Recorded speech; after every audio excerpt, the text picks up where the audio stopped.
দর্শক, গত পর্বে আপনাদেরকে শারমিন আপার কোয়েল পাখির ফার্মে যতটুকু তথ্য জানানোর চেষ্টা করেছি, আজকে আরও বিস্তারিত তথ্য জানাবো। তো আজকে আমরা শারমিন আপার হাজব্যান্ডের কাছ থেকে বিস্তারিত তথ্য জানবো যে কিভাবে পাখির ডিমগুলো ব্রিডিং করা হয় এবং কীভাবে চিকিৎসা সেবা দেওয়া হয়ে থাকে, বিস্তারিত সব তথ্য জানবো। ভাইয়া আসসালামু আলাইকুম। ওয়ালাইকুম আসসালাম। ভাই, আপনার নাম? আমার নাম সজল। সজল। আচ্ছা ভাইয়া, এই যে জানতে পারলাম যে এটা টোটালি পরিচর্যার দায়িত্বে আপা আছে। জি জি। আপনিও আপাকে সহযোগিতা করেন, হ্যাঁ, একটু বলবেন কি? অবশ্যই ততটা করি না আমি। অবশ্যই আমার একটা টার্কি ফার্ম আছে, সবসময় আমি ওইটার পিছিয়ে থাকি। তো কোনো সমস্যা যদি বড় ধরনের সমস্যা হয় তখন আমি এটা কথা বলি বা হেল্প করি, কিন্তু এটা সবসময় শারমিন করে। তো আমি মনে করি যে এত বড় একটা খামার সে একা পরিচালনা করে, এই জন্য অসংখ্য ধন্যবাদ তাদের। যদি কোনো সমস্যা হয় তখন আমি বলি যে এই ধরনের করলে ভালো হবে হয়তো বা। আচ্ছা ভাইয়া, আপনি তো পাখির ডিমগুলো এখানে ব্রিডিং করা হয়। জি জি জি। ব্রিডিং করার পদ্ধতিটা সম্পর্কে একটু বলবেন কি? হ্যাঁ, আচ্ছা, অবশ্যই আমি বলবো। তো আমরা এই মহিলা পাখির সাথে পাঁচটা পাখির সাথে একটা পুরুষ পাখি দিই। আচ্ছা, এখানে সব কি মহিলা পাখি? এগুলো সব মহিলা পাখি। আর 5টা মহিলা পাখির সাথে একটা পুরুষ পাখি দেন। একটা পুরুষ পাখি দেওয়ার পর ওরা 4 দিন পর থেকে এটা ডিমে ফার্টিল দিয়ে আসবে। তো যখন আপনার ডিমগুলো কালেক্ট করে ইনকিউবেটরে আমরা দেই, এটা 18 দিনের পর আমরা ইনকিউবেটর থেকে 18 থেকে 20-21 দিনের মাথায় ম্যাক্সিমাম আপনার 18 থেকে 20 দিনের মধ্যে আপনারা বাচ্চা ফুটে বের হয়। বাচ্চাগুলো বের হলে এটা বুডিংয়ের ব্যবস্থাপনা বুডিং করি, তারপর বড় করে এগুলো আমরা সেল করে দিই। আচ্ছা, একটা বাচ্চা অ্যাডাল্ট হতে কতদিন সময় লাগে? অ্যাডাল্ট হতে একটা বাচ্চা 0 থেকে 1 দিন থেকে 40 দিনের মধ্যেই, 40 থেকে 45 দিনের মধ্যেই ডিমে আসে। এবং একটা ব্যাচ মোটামুটি আপনার 50-55 দিনের ভিতরে, যদি কেউ 1000 পাখি নেয় 55 দিনের মধ্যেই ডিমে আসবে আশা করি, ইনশাল্লাহ। আচ্ছা, তারপরে এগুলোর চিকিৎসা সেবা কিভাবে দেন? চিকিৎসা আসলে কোয়েল এটার পরানটা অনেক শক্ত, মানে যারা এটা আসলে করে না, এদের একটা কোয়েল যদি অসুখ হয় মরতে মরতে আপনার মিনিমাম 10 দিন লাগবে। আচ্ছা, এত প্রাণ শক্ত এবং ছোট প্রাণী, কিন্তু এদের রোগ বালাই অনেক নাই বললেই চলে। মানে রোগ প্রতিরোধ ক্ষমতা বেশি। এটা অরিজিনাল যেটা জাপানি কোয়েল, এটা আপনার রোগ বালাই 0। তবে মাঝে মাঝে ঠান্ডার ডুজটা আপনারা করবেন, ঠান্ডা লাগে। ঠান্ডাটা লাগে কী কারণে? ঠান্ডাটা আপনার মাঝে মাঝে কী করলেন, আপনার ঘরের পর্দা মানে ঘর বন্ধ করে রাখলেন। বন্ধ করে রাখার কারণে আপনি কী হবে যে ঘরের ভিতরে একটা গন্ধ আসবে। যেমন এই যে পায়খানাগুলো আছে, এগুলো যদি আপনার ঘরটা বন্ধ করে রাখেন, তবে আপনি কী হবে যে এটা থেকে একটা গ্যাস উৎপাদন হবে।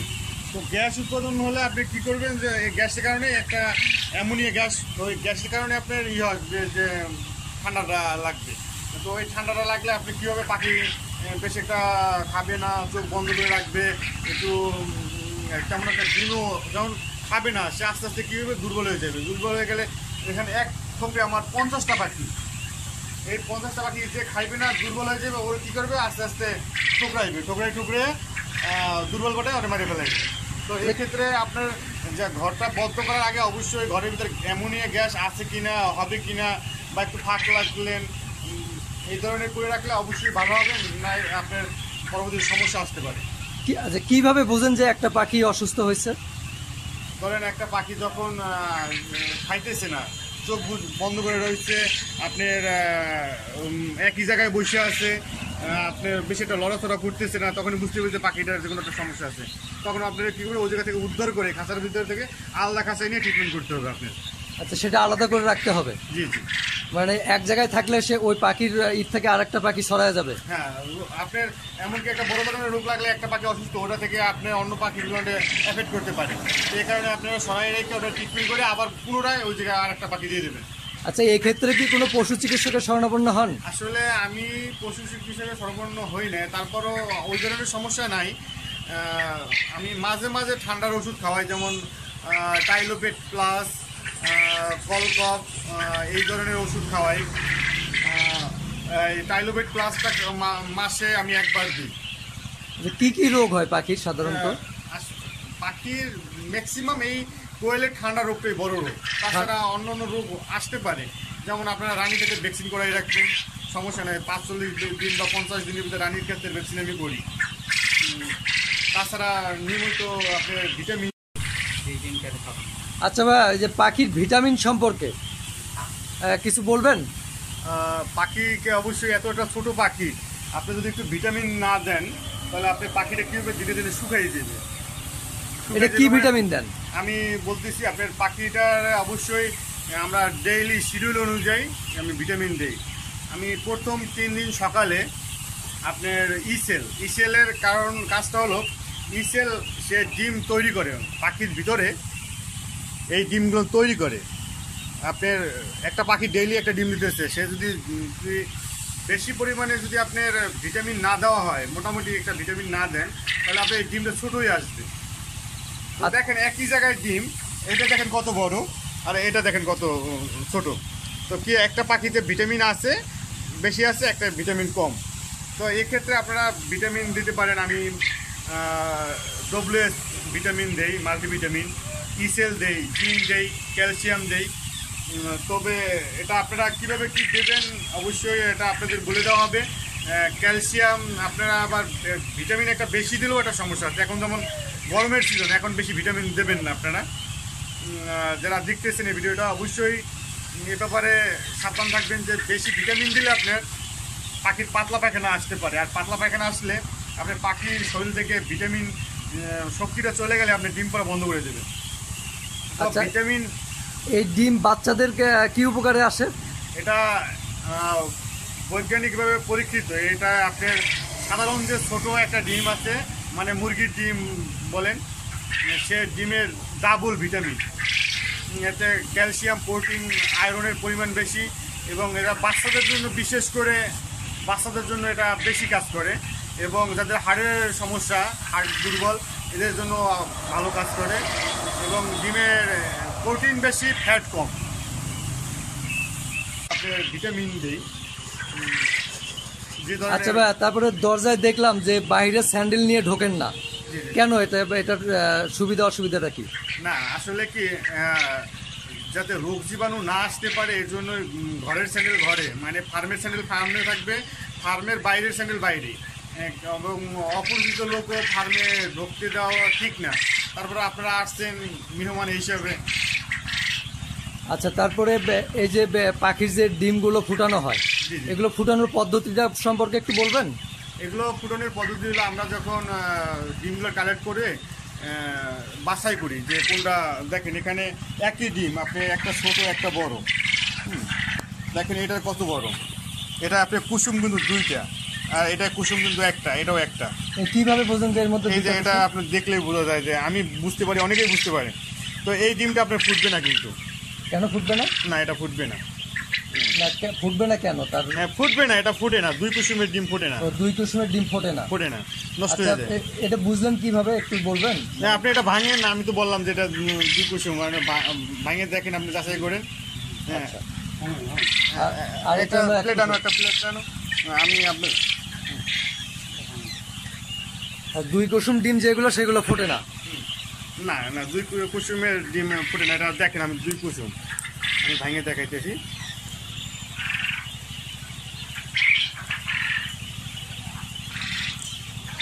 একটা পড়লো আর একটা। বাহ, এতটুকুর মধ্যে 2টা কুসুম, খুব অবাক তো।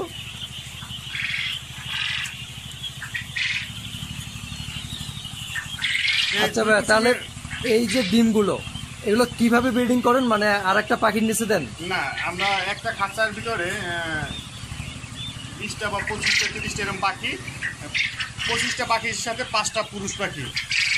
25টা পাখির সাথে 5টা পুরুষ পাখি? হ্যাঁ, এটা দিয়ে খাঁচার ভিতরে রাখি। ওই ডিমগুলো যে আসে ওটা হলো ফার্টেল ডিম। ওই ডিমগুলো আমরা ইনকিউবেটরে দেই। 18 দিন পর, 18 দিন 20 দিনের ভিতরে এটা আপনার ডিম ফুটে বের হয়। আচ্ছা, পুরুষ পাখিগুলো কোথায় রাখছেন? আপাতত এই যে পুরুষ পাখিগুলো, এগুলো সব পুরুষ পাখি? হ্যাঁ, আমি দেখাইতেছি। আপনি পুরুষ পাখি কীভাবে বুঝবেন, আমি আপনার একটা পাখি আমি দেখাইতেছি। যেমন এটা পুরুষ পাখি, তো একটা পুরুষ পাখির আপনি কিভাবে একটা মহিলা পাখি পুরুষ পাখি চিনবেন? অনেক সময় বোঝা যায় যে বুঝতে পারি না বা এইরকম যে কোনো সময় না। দেখেন এই পুরুষ পাখির পিছনের অংশ যে মলদারটা এরকম উঁচু থাকবে এবং এখানে একটু হালকা প্রেশার দিলে একটা সাদা এটা স্পাম বলে, স্পামটা বেরিয়ে আসবে। দেখেন এই যে দর্শক দেখতে পাচ্ছেন, এটা হলো পুরুষ পাখি চেনার উপায়, বা এই ধরনের ইগুলো যেগুলোতে আছে সেগুলো হলো পুরুষ পাখি। এটা পুরুষ পাখি এবং এইটা হলো স্পাম। এইটা ডিমের ভিতরে যখন প্রয়োগ করে তখন ওই ডিমটা ফার্টিল আসে। আচ্ছা, এখানে কতগুলো পুরুষ পাখি আছে আপনার? আমার পুরুষ পাখি আছে 200। 200 পুরুষ পাখিতে বাকি পাখিগুলোর মানে ব্রিডিং করানোর পর ওগুলো আমরা ইনকিউবেটর। আর এটা খাওয়া দাওয়া সম্পর্কে কোনো কি আছে যে এই খাবারটা খাওয়ালে পাখির ডিম ভালো দেয়? বাংলাদেশে অনেকগুলো কোম্পানি আছে, এই কোম্পানির ভিতরে আপনার অনেক টপ 10 কোম্পানি আছে। তো আমি অ্যাগ্রোটেক খাওয়াইতেছি এবং আগে পরবিটা কোম্পানি খাবার খাওয়াইছি, দাম বাড়ার কারণে অ্যাগ্রোটেকে আসছি। এবং নারিশ আছে, অনেক ভালো সুপার কোয়ালিটির খাবার আছে বাংলাদেশে ফিট আছে, তবে নারিশ ভালো। আচ্ছা, পাখির খামার করার জন্য কি আলাদা কোনো প্রশিক্ষণ দরকার আছে? না, আমি মনে করি কি আপনি যারা খামার করবেন তারা পাখি নেওয়ার আগে আপনারা 2-3টা খামার ভিজিট করবেন। আমি বলি মানে মন থেকেই বলি যে আপনারা আসেন, এসে দেখেন, যারা বেকার যুবক আছেন তারা কীভাবে খাবার দিয়ে, প্রয়োজনে আপনি 2-3 দিন এখানে আমার বাসায় থাকেন, তাইকে ট্রেনিং করে আপনি দেখেন একটা খামার করতে পারেন কিনা। আমার তরফ থেকে এতটুকু আমি হেল্প করবো। আচ্ছা, তো সেক্ষেত্রে আপনার সাথে যোগাযোগ করবে কি করে? আমার আপনার কন্ট্যাক্ট নাম্বারও আছে, এই ভিডিওর লিঙ্কে পাবেন। আর যারা অবশ্যই এই চ্যানেলটা আপনারা দেখতেছেন, অবশ্যই এই চ্যানেলটা আপনারা সাবস্ক্রাইব করবেন, লাইক শেয়ার দিবেন, যাতে আপনারা নতুন ভিডিও আপনারা পাবেন। আচ্ছা, আপনার কন্ট্যাক্ট নাম্বারটা একটু বলবেন ভাইয়া? আমার কন্ট্যাক্ট নাম্বারটা হলো 01717 066 188। ওকে দর্শক, আপনারা নাম্বারটা শুনতে পারলেন, এবং যে কোনো বিষয়ে পরামর্শ চাইলে ভাইয়াকে ফোন দিয়ে অবশ্যই পরামর্শ নেবেন। আর অবশ্যই ভাইয়ার খামারে ছুটে আসবেন, এখানে ভাইয়ের কাছ থেকে পরামর্শ নিয়ে পাখির খামার করতে পারবেন। আচ্ছা ভাইয়া, যেটা হলো এই যে খামারটা করেছেন আপনি, এটার পেছনে প্রতিদিন আপা এবং আপনি মিলে কি পরিমাণ সময় দেন? আসলে একটা এই 3000 পাখির খামারে আপনি মিনিমাম 6 ঘন্টা সময় দিলে যথেষ্ট। এই 6 ঘন্টার সময়ের ভিতরে আপনি সব কাজ করতে পারবেন। আচ্ছা ভাই, আপনি খাঁচা সম্বন্ধে কিছু একটা বলেন, খাঁচা কিভাবে তৈরি করবে এবং খাঁচা। আসলে ধন্যবাদ, আপনি খাঁচার প্রসঙ্গটা যখন আনছেন, আসলে জনগণকে এবং সাধারণ যে যারা শুরু করবে তাদের অবশ্যই জানানো এটা দরকার। আমি এই খাঁচাগুলো বানাইছি, একটা হলো আপনার 15,000 টাকা করে, মানে একটা খাঁচা 15,000। কিন্তু আসলে দুঃখের বিষয়, খাঁচাগুলো যে বানাই দিছে সে আমার লাগে প্রতারণা করছে। প্রতারণা কেমন ধরনের, এই যে গুণাগুলো দেখেন, এইগুলো 10 নম্বর 11 নম্বর আছে, যে আমার এই গুণাটা চিকুন গুণা দিয়ে বানাই নিতেছে, কিন্তু সে মোটা গুণার দাম নিছে। তো আর এই খাঁচাগুলো বানানোর আগে এগুলো দেখেন খুবই দুর্বল দিচ্ছে এবং সে অনেক দাম বেশি নিছে। তো আপনারা যারা নিমতলি থেকে খাঁচা বানান অবশ্যই সাবধান, এখানে খাঁচা বানানোর আগেই আপনারা যাচাই বাছাই করে নেবেন, আপনারা প্রতারণার শিকার হবেন না।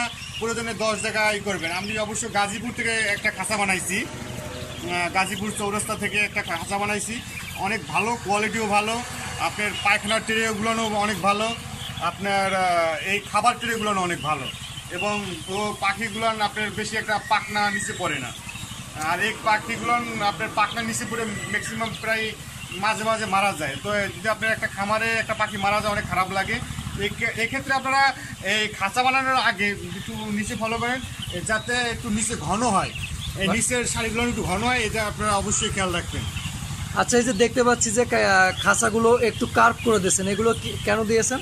না, এটা কাট করার কারণ হলো আপনার যখন ডিমগুলো ওদিকে উপরে পাখিগুলো পারে, ওই ডিমগুলো আপনার এদিকে ঢালে আসা, এখানে এই দেখেন এই ডিমগুলো এদিকে আসা এই হচ্ছে, এই যে এখানে দেখেন এই যে ডিমগুলো ওদিক থেকে এদিকে এসে পড়ছে, মানে ওই জন্য একটু হালকা কাট করে রাখতে হবে। আবার অনেকে আপনারা প্রশ্ন করেন যে ভাই ফ্লোরে পাখি পালা যায় কিনা। তবে ভাই 3000 ফ্লোরের পাখি পালতে হইলে আপনার 50 বাই 15 ফিটের 3টা শেড দরকার হবে। 50 বাই 15 ফিটের 3টা শেড। কিন্তু আমি এই 50 ফিট বাই 15 ফিটের শেডে 6000 পাখি পালতে পারবো খাঁচায়। আচ্ছা, তো মোটামুটি ভাইয়া কি যে মাসে কত টাকা এখান থেকে রান হয়? ধন্যবাদ ভাই। সত্যি কথা বলি, আমার প্রতিদিন এই 3000-2500 পাখি থেকে আপনার 1400 থেকে 1500 টাকা ডেইলি আসে। আচ্ছা আর প্রতিদিন এই পাখিতে খাবার খাই হলো 2200 টাকা। আচ্ছা 2200 টাকা খাবার খায়, তারপর আমার 2200 টাকা খাবার খাওয়ানোর পর 1500 টাকা, 1400-1500, মাঝে মাঝে হয়তো বা 2-3 দিন কম পারলো, সেদিন হয়তো বা 1300-1400-1500, এর মধ্যেই টাকাটা থাকে, লাভের টাকাটা। আচ্ছা ভাই, জানতে পারলাম আপনার নাকি টার্কি মুরগির খামারও আছে? জি জি, আমার টার্কি মুরগিরও খামার আছে। তা সেটাকে আমাদের একটু দেখানো সম্ভব হবে? অবশ্যই অবশ্যই, আপনারা আসছেন, টার্কি খামারটা দেখাবো, চলেন আপনার টার্কি ওকে খামার। দর্শক, পাখির উপরে বিস্তারিত সব তথ্য জেনে নিলাম। চলুন দর্শক, এখন ভাইয়ার যে টার্কি মুরগির খামারটা আছে সেটা সম্পর্কে কিছু তথ্য আপনাদেরকে পরের পর্বে জানাবো। তো আজকের মতো সবাই ভালো থাকবেন, আল্লাহ হাফেজ।